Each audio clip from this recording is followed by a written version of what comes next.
Pemirsa, bagaimana prosedur operasi sedot lemak dan apa saja tujuannya? Berikut pernyataan dari dokter spesialis kulit kelamin dan estetika, Dr. Dharma. Sedot lemak atau liposuction, yaitu proses menyedot lemak dari dalam tubuh kita.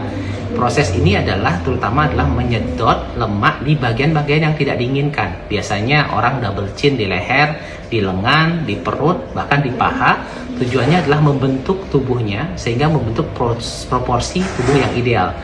Jadi sedot lemak bukan untuk menurunkan berat badan, karena setelah dilakukan sedot lemak itu tidak banyak menurun berat badannya, tapi bentuk tubuhnya yang akan dramatis, akan terjadi perubahan.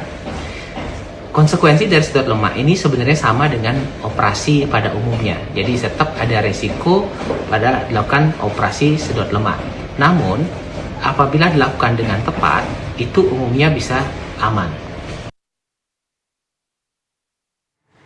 Ya, pemirsa, lantas sebenarnya seperti apa sih prosedur sedot lemak ini? Kami saat ini sudah bergabung bersama dengan Dr. Dharma. Tapi sebelum kita menggali lebih jauh lagi seperti apa prosedur sedot lemak, apa saja kemudian resiko-resikonya, kita ingin tahu dulu nih, kalau menurut yang dokter ketahui, penyebab kematian seseorang akibat sedot lemak ketika proses sedot lemak ataupun juga pasca sedot lemak itu biasanya gara-gara apa sih, Dok?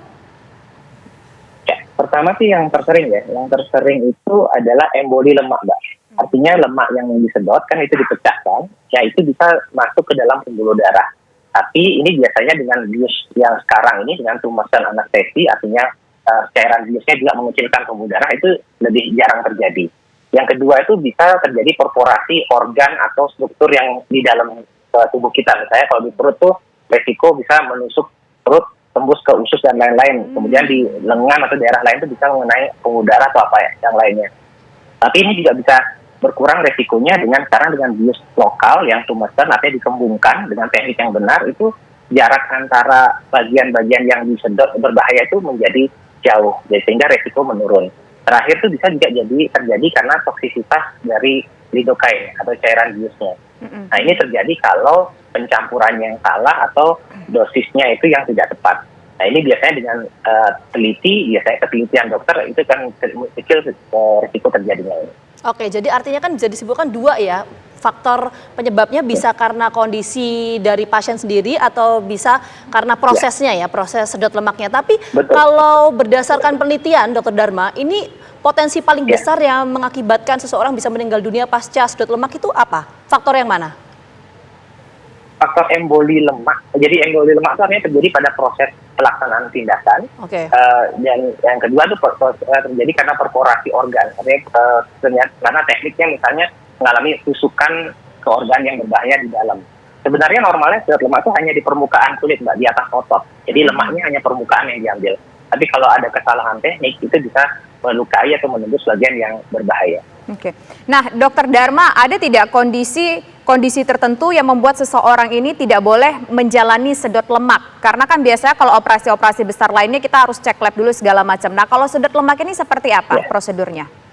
Ya, untuk sedot lemak sendiri juga ada lab-lab yang biasanya diperiksa, Mbak. Pertama itu adalah risiko perdarahan. Jadi artinya biasanya diperiksa pembukuan darah, itu namanya bleeding time, clotting time, itu diperiksa. Apabila orang-orang tertentu yang punya risiko perdarahan itu sebenarnya tidak dilakukan sedot lemak.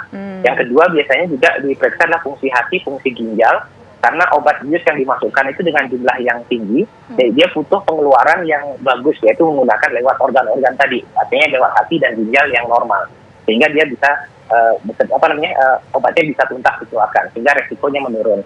Kemudian bisa juga dilakukan, itu yang pertama yang paling sering dilakukan, Mbak.